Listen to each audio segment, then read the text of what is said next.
My 11 Circle presents Cricbuzz Live, and at the very top, the breaking news is, and it's a line I've borrowed from Joy Bhattacharjya, who spotted it on Twitter, is that, guess what? The cricket, or rather the weather, has been interrupted by the cricket today. And that's really, really good news, because we're expecting to have a full day's play. The sun's out in Southampton. Yes, a few clouds around, which the fast bowlers will like, but at least the likelihood of a full day's cricket, which is what we've come here to analyse. I've got Joy and Robin in the studio. Joy, with due apologies, I had to steal that line. I think it was Paul Adams' line. And it reminds me of another fantastic line like that. There's this wonderful writer called Usman Samiuddin. And he wrote a book on Pakistan cricket. And he wrote about it, and suddenly he says, in the mid-90s, peace broke out in the Pakistani team. It's a bit like that, Suddenly, cricket has broken out instead of the rain, and that's so interesting out here. But I think that is really what we've been looking forward to. I mean, people talk about having a little bit of time off, but once you get in there, you want 50 overs of cricket, and that's what we're likely to get with two good teams playing. Let's keep our fingers crossed. We just want like a full game. I think everybody wants a full game, and you seem ready for it. Who are you supporting today, Gautam? Wait.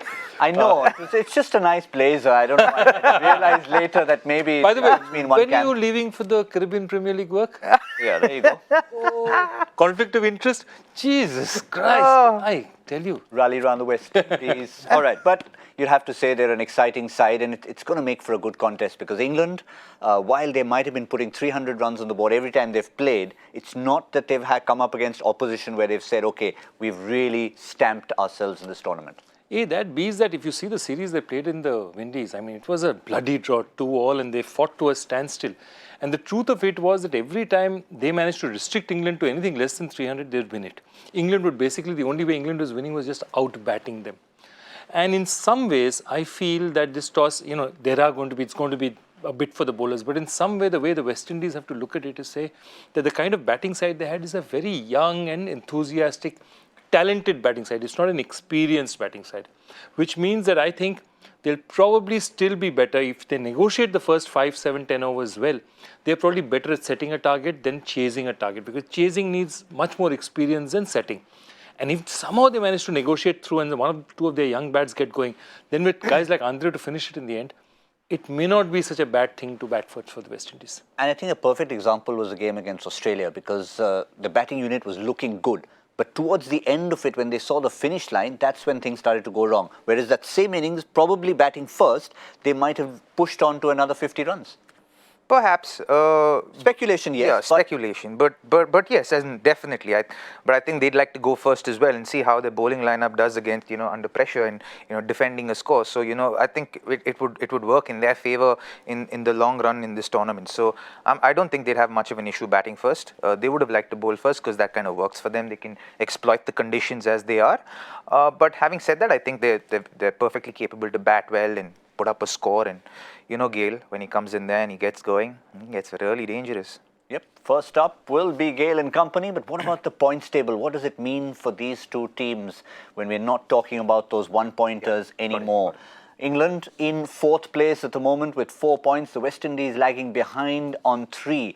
They've also had one particular washout in this tournament, and the only way is up for both these teams. West Indies, a win would take them to 5 points, and England would go into 2nd place between rivals New Zealand and Australia. So enough to play for these teams. It's getting to that stage in the tournament where the points table is starting to make sense. 1 game, 2 games, you don't really read too much into it. Now, when you're getting to almost the halfway stage. Yeah, and I think a West Indies win will be big in this series. It will be really big. England, people are expecting, they're still looking as favourites. So if England win, they'll be say, okay, they're now moving to their natural place at the top of the table. The moment the West Indies win, that will be a warning out, because remember then, the West Indies would have played England, they would have played Australia. 2 of the top 3 sides, or the top 3 sides they would have already played. So they would have had comparatively easier games coming up. I would say that, if they win this one, the West Indies, there'll be serious challenges. They'll fancy themselves against Bangladesh. They'll think that, New Zealand and them, they can beat New Zealand, have a chance. India's a tough one, but then they finish with Sri Lanka, Afghanistan. They say that we can get at least 2 out there and Bangladesh out there 3, win 1 today, and it's a different game altogether. Absolutely. Sri Lanka, Afghanistan is that kind of finish. I mean, again, we're not trying to knock any teams at the moment, but Sri Lanka, Afghanistan is a kind of finish which none of the other teams have. And if West Indies can get points from all the other ones they should get points from, they'll look at that as a finish and a possible top 4. Yeah, absolutely. I'm sure that's what they're looking at. They'll be very glad that they have Sri Lanka and Afghanistan right at the end league stage for them. So I think these kind of games, these games are really important for them. If they can, in a sense, get a win today and get a win against Bangladesh, they put themselves in a really, really good position moving forward into the tournament. Also, the closer you get to July and the first 10 days in July, the weather starts to improve a lot more. Yeah, so less likelihood of washouts. And what they'll be telling themselves is, if I was Jason Holder, I'll say that, okay, between England, India and New Zealand, okay, we win one of these 3 and we win the game we should win, we are semi-finalists. And that's the way they look at it, and they break it up and they say that one of these 3 games they just need to knock. If they do it today, they'll just set themselves up very well. Yeah, so England have had their issues in the past, particularly against, we might have said that they've posted 300, but you could see they had a few problems when they played in all 3 games early on. They rescued themselves later, and the same problems happened to them in the West Indies against someone like O'Shane Thomas when they were bowled out. So when they're thinking of a run chase today, they'll have all that in mind. Yeah, absolutely. Again, 270, 280, 290, anything above that, and these guys will go fast and they'll go hard. And this is possibly, what you call the 2 fastest lineups. If you take away Stark, maybe the rest of the Australians are not that fast. These are the 2 fastest. You look at Wood and Jofra Archer on one side, and you have people like O'Shane Thomas on the other side. They're seriously quick bowling. Andre can bowl seriously quick as well. So you're talking about 2 seriously quick attacks sort of, bashing. It's like literally 2 big guys battling it out there. Yes, of course, West Indies now we kept asking about this early in the tournament. Nurse, does he find a place? Does he not? Well, they finally decided to rest him for this particular game. So they're playing an all-pace attack, other West Indies. Yeah, they are. I think it's exciting. I think it's going to be, like Joyda was just saying, I think it'll be fun to watch for the viewers, for everyone watching the game. I think it'll be like really good, fast bowling cricket to watch. I don't think Kemar Roach is playing, but I don't think I think he misses out. But O'Shane Thomas, Simon Cottrell, Andre Russell, Jason Holder, Brathwaite's not the quickest, but still a decent medium pacer. I think it'll be fun to watch. I don't think Andre will bowl more than 5 overs because he'd want to look after his knees, so that he's there for West Indies at the back end of the tournament. So I think they'll use him in short spurts. But outside of that, I think everybody else will cause trouble to any team that's going to be playing against West Indies. Yeah, one new addition, of course, as Jason Holder mentioned at the toss, the experience of Shannon Gabriel. He hasn't had a look in the tournament so far, and now Shannon Gabriel comes in. As you said, no Kemar Roach playing, so it's a like-for-like replacement there. Russell coming back for Nurse, and Evan Lewis again comes back for Darren Bravo. A bit of a seesaw going on there. I actually love this team of West Indies. It really, you look at the batting order right now. I'm not looking at the bowling. The bowling is fantastic, but you look at the batting order right now with Evan Lewis back at the top with Chris Gayle and Shai Hope at number 3 gives them a really solid base. Shai Hope, the way he's batting right now, and the form that he's been in over the last 12 months for West Indies, is like the ideal number 3 to have. Because you look at Chris Gayle and Evan Lewis, big hitters. You look at Nicholas Puran and Shimron Hetmeyer. Nicholas can actually go after the bowling big time. Shimron, once he gets going, is a very dangerous player. You need someone to kind of stabilize that batting order, and Shai Hope plays that role fantastically. And he's a really effective batsman. He can hold one end up for West Indies and make sure that the others rotate around him and revolve around him. And he can be that one batsman that bats through to the end and gives freedom to the other batsman to kind of go after it. So he can still be like maybe 80 over 110 balls, doesn't matter, but the other guys will be going at 130, 140, 150 strike rate, which would be fantastic for West Indies batting. And then you've got Holder, Russell, Brathwaite. Yep, absolutely. That finishing, and obviously again Russell's number is basically dependent on what over he actually comes into bat. Yeah. The other thing I was thinking about is exactly that. If by chance the West Indies put up a seriously competitive total and then the game gets close, then they might just tell Russell that today you might need to bowl 7 or 8 because today's the day. No, I still don't think, Joyda. I think what will happen is they'll really want to take care of his legs because he hasn't played one-day cricket in over I don't know how many years today. Right now, so if you're used to bowling only 4 overs and you have knee issues, you won't want to aggravate it, especially in a tournament like this. You'd actually want to look after your player and make sure that he's available because he brings a lot of value as far as, he's a good fielder, he's a great fielder, and his batting changes matches, flips matches on its head, right? So you'd want to have him. So you won't want to, kind of take a chance with that. So if anything, 3 overs, maybe he bowled 3 over spell, then another 2 over burst. I don't see him bowling much more than that. It wouldn't be wise to push his body that far. It's always been the case. I mean, Holder did ask him in the previous game, are you okay for one more? And he sort of said, yes, I am. And later, in hindsight, Jason Holder realized that was 1 over too many. They obviously are very conscious of that fact. And it's always been the case. When you talked about Andre Russell moving up from 20 to 50 over cricket, batting was never going to be an issue. No. Is he a 10 over bowler? Yeah. Because their big problem is that, England will target. And England is the kind of team that targets bowlers.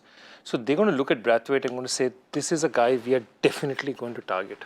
So if Russell doesn't bowl his quota, bowls 5, they're going to need to find some overs from somewhere, because England's game plan is always to make a few bowlers. As a reminder again, Cottrell, Thomas, Gabriel, that's your 30 overs over there. And Jason Holder. And Jason Holder's 40. So it's 5 and 5. So Carlos Brathwaite is who would be the slowest of these bowlers, right? So he would be their weak link if they have to look at it. But but if it is, so it is. I mean, they'll just hope they've got enough on the board that they can defend that.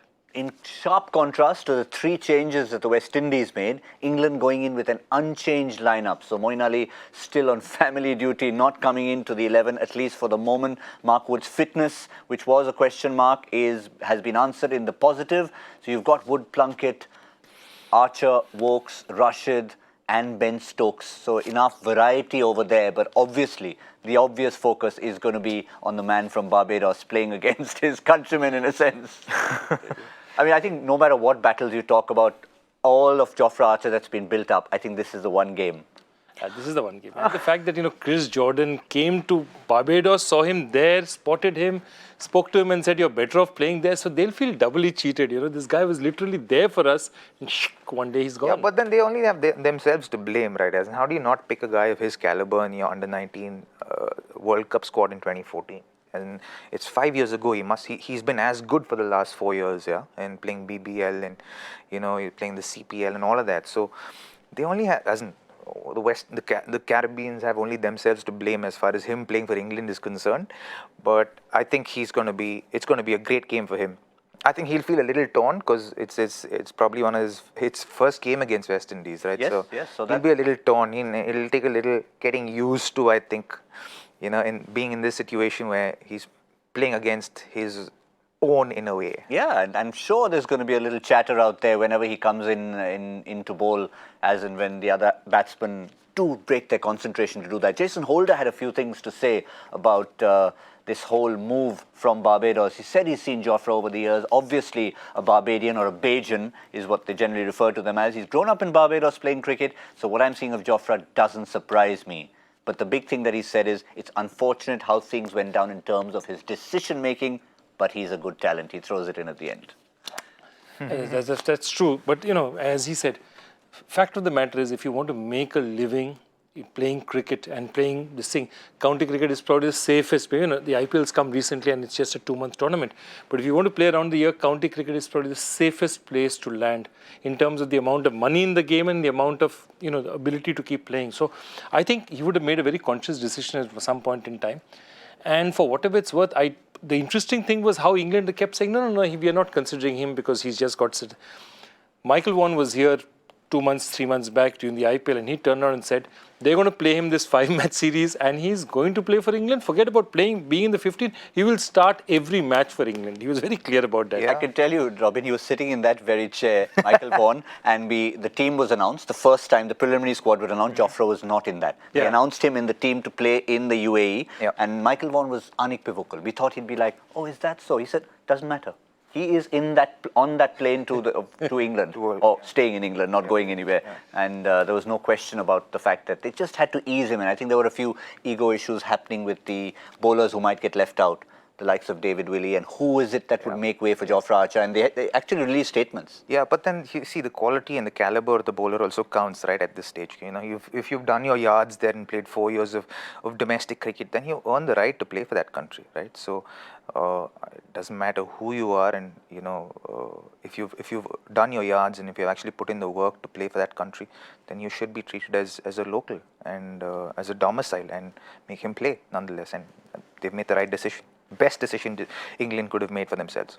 Certainly have, and that's what's making them such a dangerous side. But the word decision, that's a very key word today, because if you're trying to make your My 11 Circle team, today is a tough game to do so. Because I can tell you, with the values that the players have been attached, some of them are going to be left out. You're going to have to leave out some players you really want in your team. So once you select the match, create your own team. And of course, the one common factor that remains is whether you are selecting or not. Dada is going to be selecting his team. If you can score more than him, Dada ka vada is that 5 times the amount of cash is what you get. So we've got a little contest of our own going, Robin. It's a tough one today, isn't it? It's a very tough one. In fact, I was just looking at my team and I was thinking, man, I got to change my team up a little bit. That's what you've been doing while I've been working here. Thanks. Thanks to you doing that there.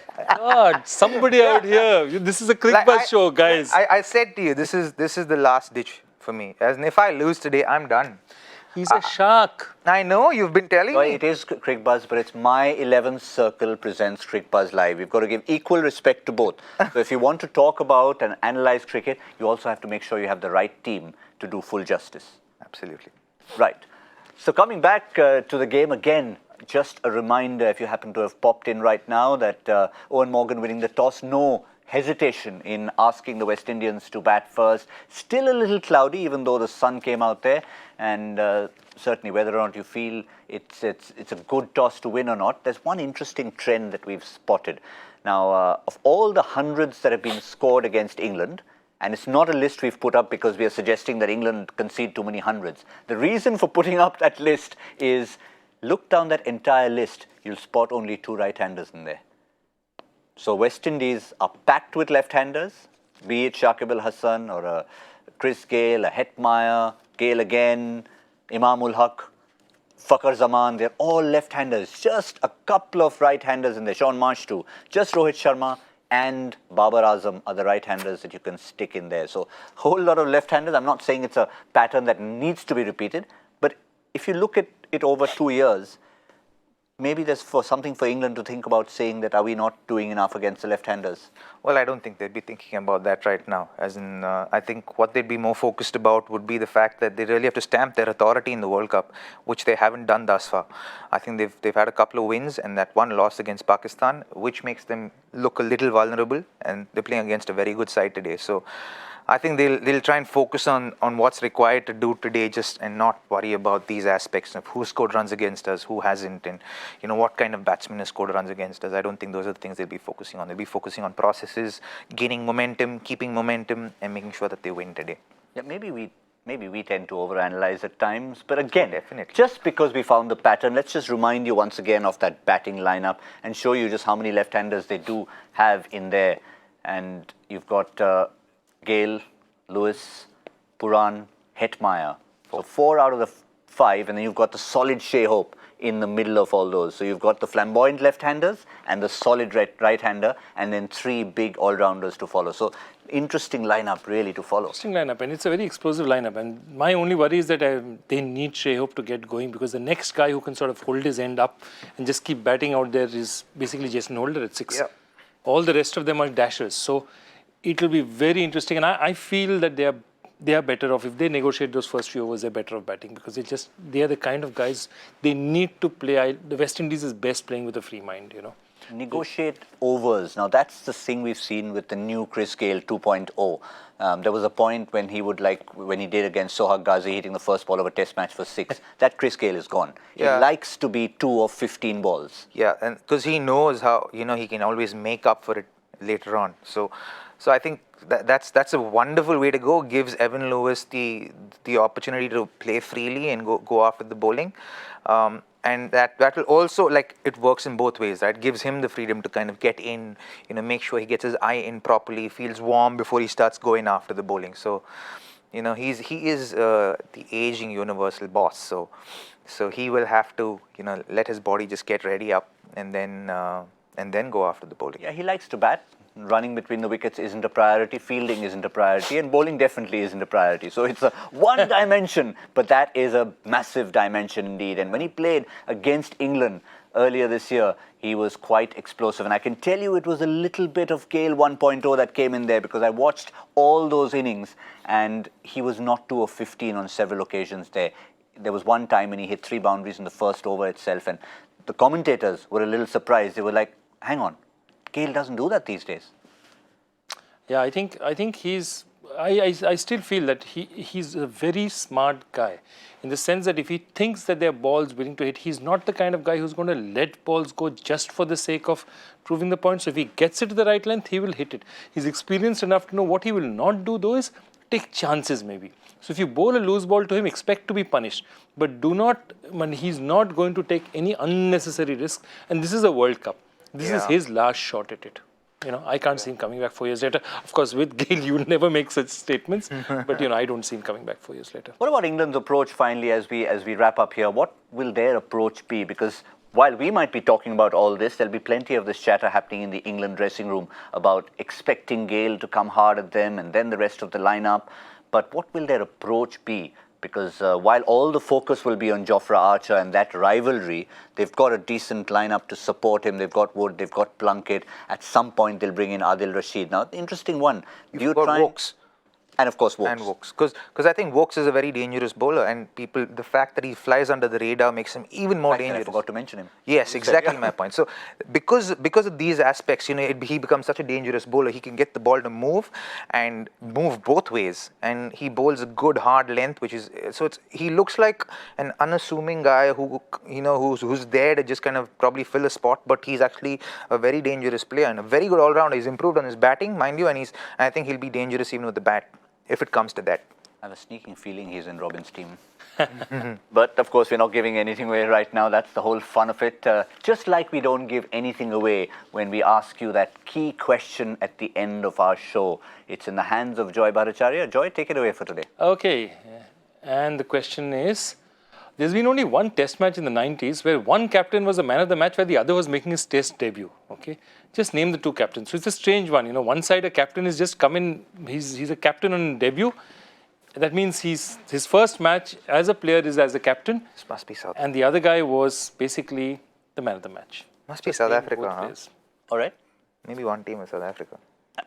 Okay, we're giving nothing away at the moment. We had a cracker of a question yesterday. Hashtag Cricbuzz Live is how to get those questions back to us, and I can tell you we've had plenty of activity happening in this world thanks to one of our champion quizzers, Crick Rohit, who's been very active, by the way. I'm sure you've noticed he's been throwing questions out. No, I haven't. I've got to go and check out. I haven't seen him in the last couple of days. Rohit, we're missing you, man, on the leaderboard, on the winner board. Robin, he's not missing you, because the last cracker question that he asked, the answer was Robin Uthappa. Really? Yes, I don't know what the question was, but I can tell you. The question was basically T20 50s, the first T20 50 scored by by every national side. So you scored India's first T20 50. Yeah, it was my debut as well. Yeah, there you go.